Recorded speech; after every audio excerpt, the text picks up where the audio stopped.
Hi there, my name is Shane O'Brien McDonald. I'm the host of Japan in 100 Dishes, and this is bonus episode number 10. It's about sushi, and if you've been watching the series, you probably want to take a look at episode 42. That's where I talk about the different kinds of sushi. It's kind of a primer on what to expect from sushi in Japan. What I didn't have time to do is actually go over the different types of sushi, because it is a bit of a shock, even if you might be an urban hipster sophisticate back home, but when you go to Japan, it is going to be a very, very different story, and I just want to prepare you for that. And as always, the usual caveats. My Japanese isn't perfect. I'm not a native speaker. I did not have 12 years of education in Japanese. However, I'm not okay at it. I'm trying to muddle through. If there's any mistakes, by all means, please point them out in the comments. Second thing is that, why me? Why a white guy from Canada talking to you about Japanese food? Well, there's thousands of hours of news about food on YouTube and on Japanese TV every single day, literally every day. Like half the stuff you see on TV seems to be about food or more. So feel free to try that out.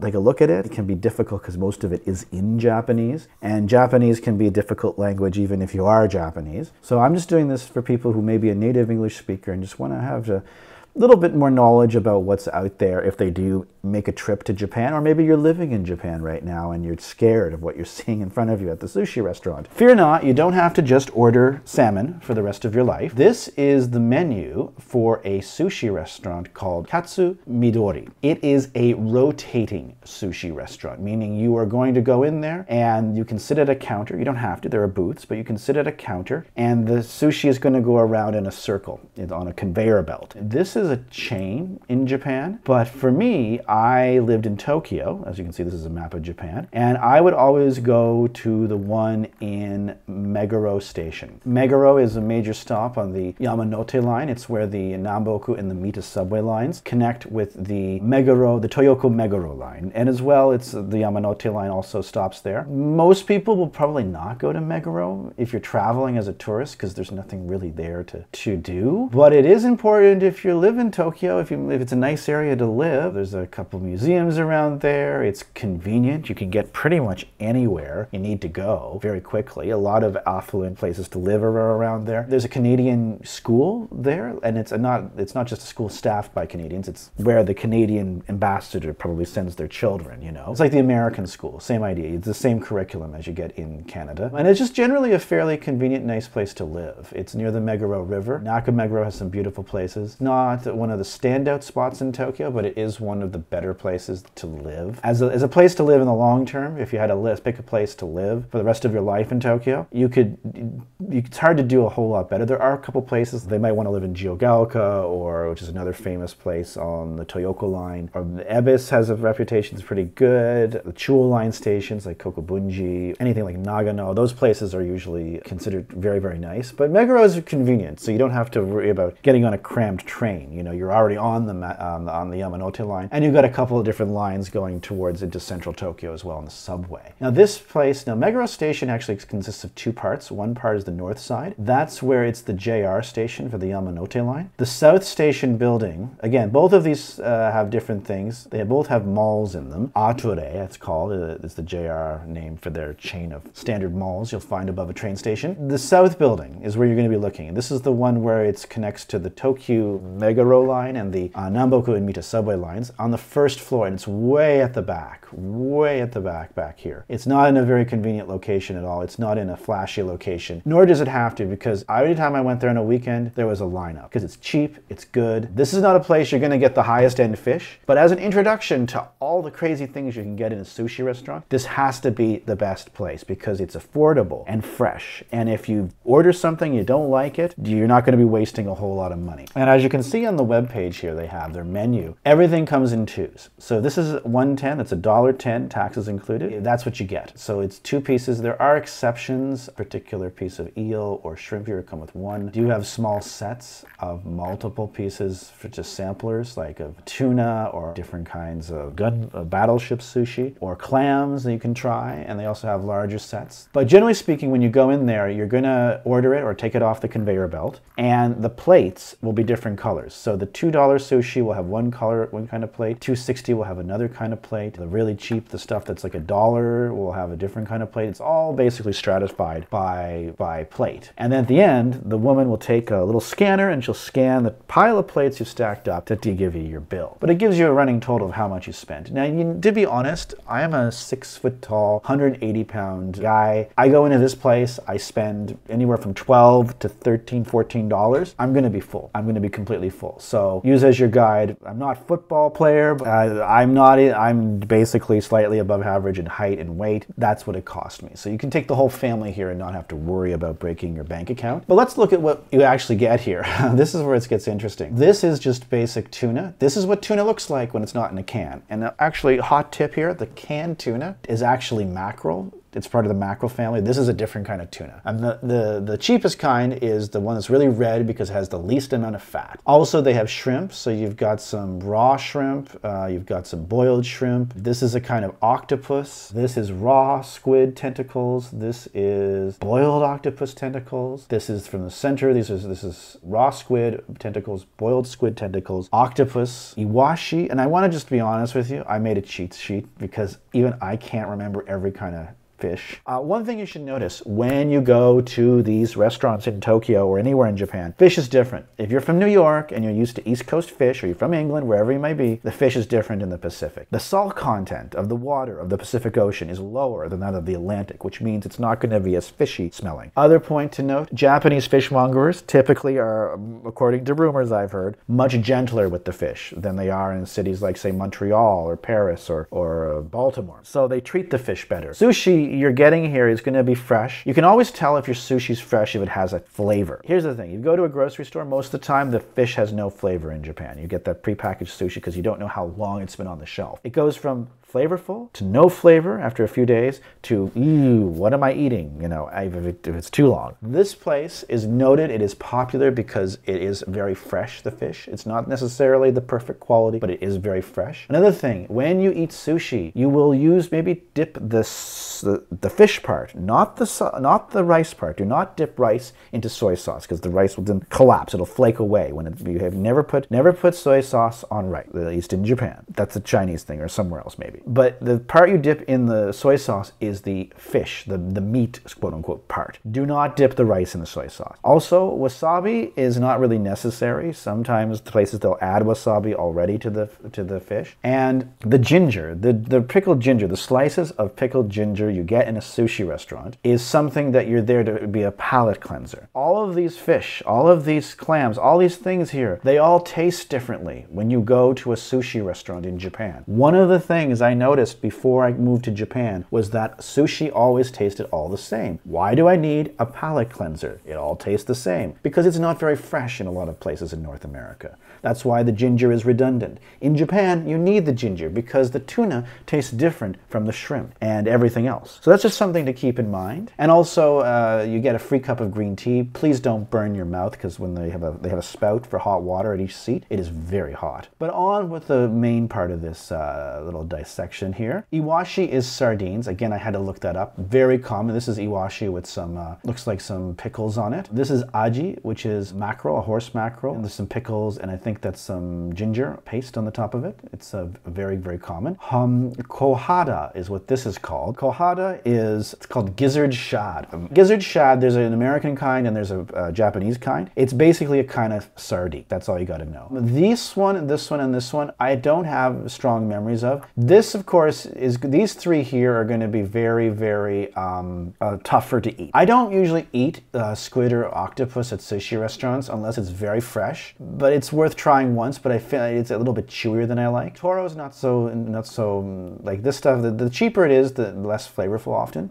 The shime saba, this is again another kind of mackerel. This is a little bit tougher. It almost feels like fish you get from a can. These ones are like softer, I found. This one, this shime saba, is a little bit. It's a vinegared mackerel, it's called, and it does feel like you're eating something that's been, you know, from a can almost, like it doesn't flake away. They have a couple kind of egg dishes here. This is the square of grilled egg, and this is egg nigiri with rice on it. So this one doesn't have rice. This is on a base of rice. Why do they serve egg in sushi restaurants? Well, traditionally, that was the first thing you ordered, because if they couldn't get the egg right, God help them, you weren't going to order raw fish from the place. If they screwed up the egg, you weren't going to order something that could have parasites or God only knows what else in it. Traditionally, that's why you would do it. However, nowadays, they basically have a service, like a company that brings in square trays of a pre-cooked egg, so it doesn't really matter, but it's something to be aware of. There's also here avocado sushi. At this place in Meguro, I've never actually seen avocado sushi, not on the conveyor belt, but you can order it. This one here is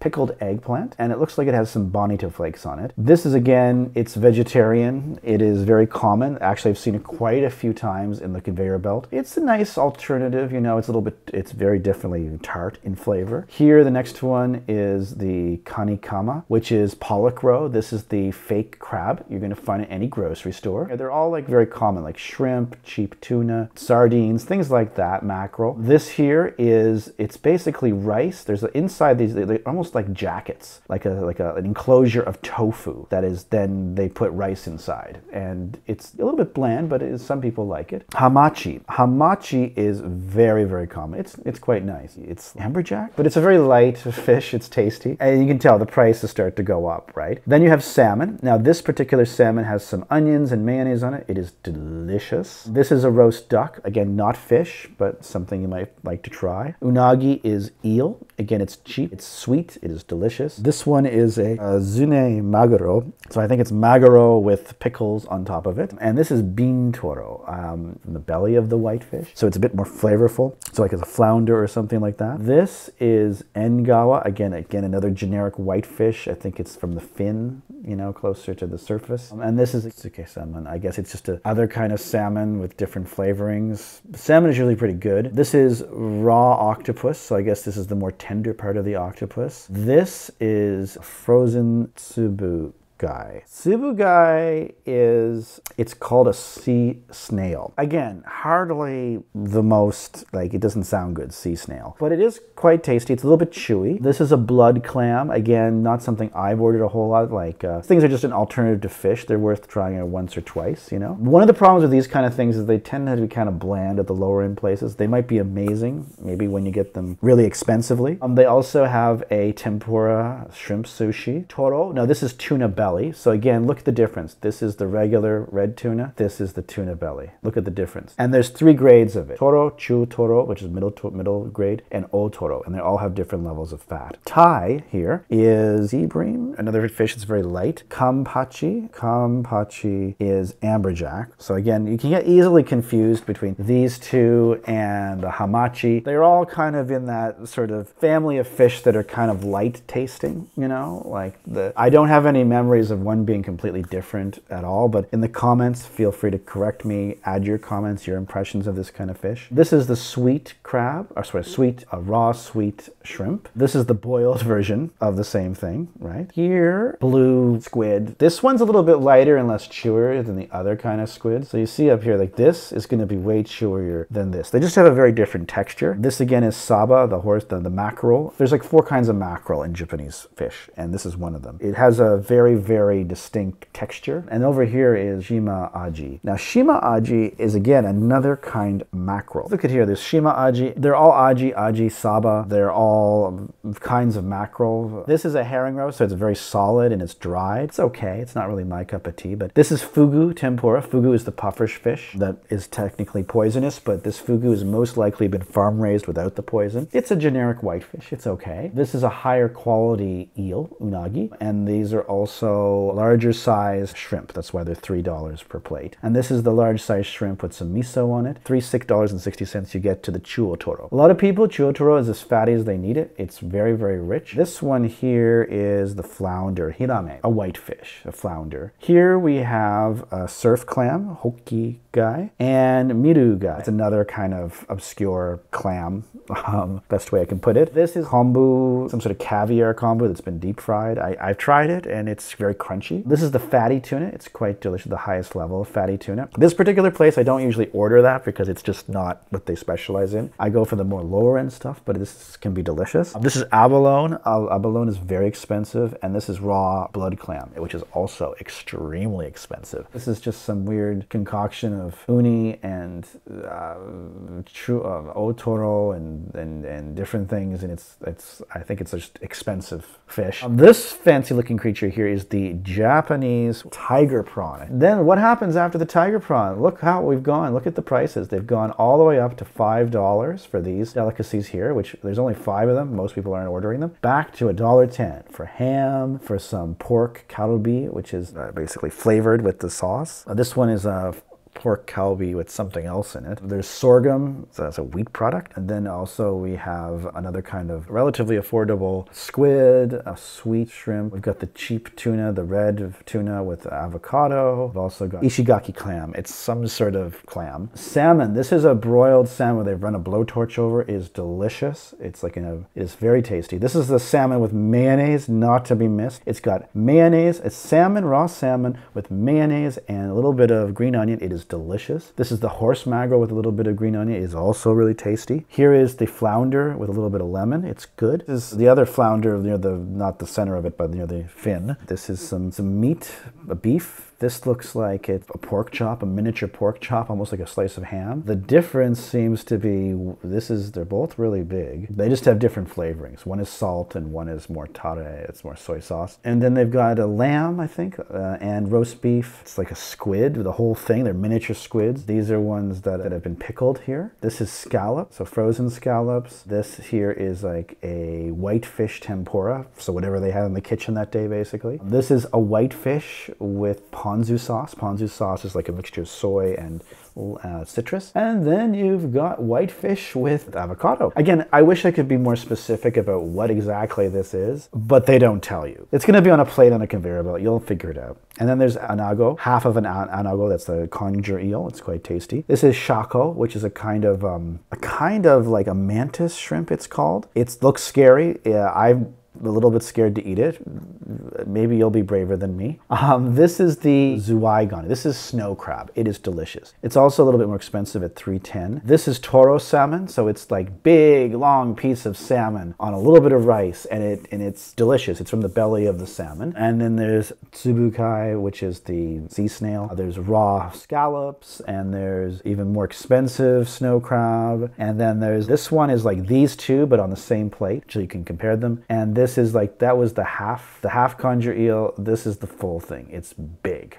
It's a giant piece of conger eel. I have no idea how I'm supposed to eat this. You can't get it into your mouth in one sitting. Definitely an issue. Now down here we have battleship sushi. This kanji means battleship. Look how it looks like a battleship. Here you've got a squid cheese. These are like the sushi where there's like rice and then they have seaweed paper wrapped around it and they put like something over it. So because otherwise you won't be able to keep it on top. The seaweed paper encloses it. It's called battleship sushi. So this one is, squid and cheese. This one is clam salad. This one is shrimp and miso paste. This one here is natto, the fermented beans. This one down here is crab salad. And this one is a shrimp, like a sweet shrimp. This is a shrimp salad. And this is a tuna salad. This is like a kind of seaweed nori salad, dried seaweed salad. This is scallops. This one is Japanese ice fish. It looks like ice. This one next to it is shirashi. This is a kind of sardine. Ice fish is another kind of small fish. This is crab. This one is cheese tobiko. Tobiko is flying fish roe. This one is crab and miso. And over here you have mentaiko squid. Mentaiko is pollock roe that's been spiced up. It's been added to squid. This one is very common. It's the negitoro. It's basically pureed tuna with some green onion. Tobiko is the more smaller little tiny red balls of caviar, flying fish roe. The large balls of caviar are called ikura. This is salmon roe. And this is uni. It's called sea urchin. Uni is very expensive and a lot of people go crazy for this in Japan. But the truth is, in most places, if they're cheaper for sushi, it's probably not that great. You really have to get it right out of the water, but it's considered a delicacy. Again, uni in Japanese sounds way nicer than sea urchin. This is monkfish liver. This is shirako. A shirako is, for the brave men listening to this podcast, this is cod sperm. It's okay. I've tried. It's not a big deal. It really is nothing to worry about. And this is these two. This one here is 260. This one is 360. This is basically the same thing. It's just a higher level quality of salmon roe, salmon caviar. This one is a little bit mysterious. This is crab legs. It's basically fried crab legs. Hirakani karage. I haven't seen that very often. You don't see shirako. I do see this sometimes. I've definitely tried this. This I haven't seen that much. Okra. This is the okra one. It's a vegetable. This is a thick seaweed. This here is yamaimo. It's like a mountain potato, like a yam, a Japanese yam. This is another kind of kombu. It's called kagome kombu. With again, that's another kind of seaweed, but it has squid added to it. This is like some salmon tartare. It says salmon yuke. Yuke is like a Korean beef tartare. This is like a version of it. It's salmon tartare. Again, sushi is not cut and dry. They're always coming up with new types. This is salmon avocado, which I haven't seen. And then you've got shrimp avocado. Uni, the uni battleship. This one is frozen. This one is fresher. That's the difference in price. It's about twice as much. So, and then you have some maki rolls. Makiru is the Japanese verb which means to roll up. So maki sushi is what it's called. Kappa maki. I don't eat it that much. I think it has cucumber in it or something. Don't quote me on that. Umeshiso maki.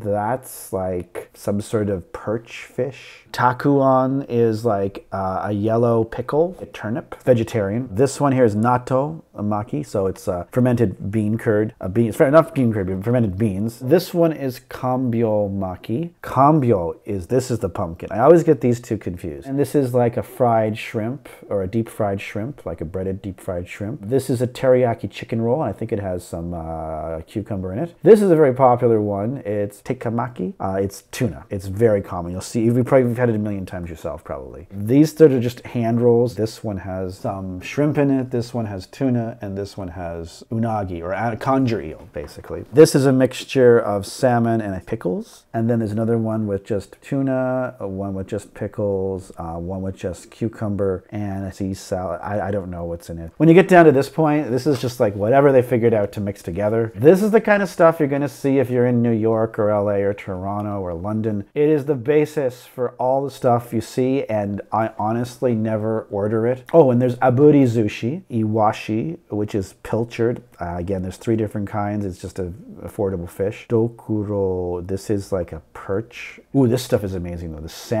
salmon here, down here, this salmon, it's aburi salmon with a blowtorch over it and some mayonnaise and some shredded daikon. Oh, it's amazing. This is again tuna, white fish from the center with a blowtorch over it and some miso seasoning. It's like a sauce. This is blowtorch without the miso sauce, with lemon or something, like it's with lemon and pepper. And this is like a mixture of blowtorch tuna and blowtorch mackerel. This one, ethnic clam. It's the clam. It's the ethnic clam, whatever that should mean, with a blowtorch on it. And this one is Belgian cheese. Oh, this is a clam with cheese. I guess it's Belgian cheese? I don't know.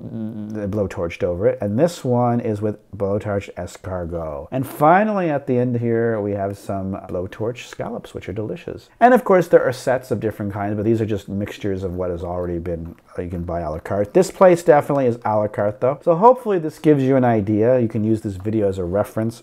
So if you ever are in a sushi restaurant in Japan, you don't need to panic. Remember, Japanese people don't like spicy things, so nothing here is going to be so outlandish. It's more the things that look kind of funny. I've never seen anybody eating the deep fried crab legs. So I'll be honest with you. But that weird shrimp, this thing here, the shako, yeah, that's going to be going around. Don't eat the end of it. And I hope you found this video useful. So until next time, sayonara.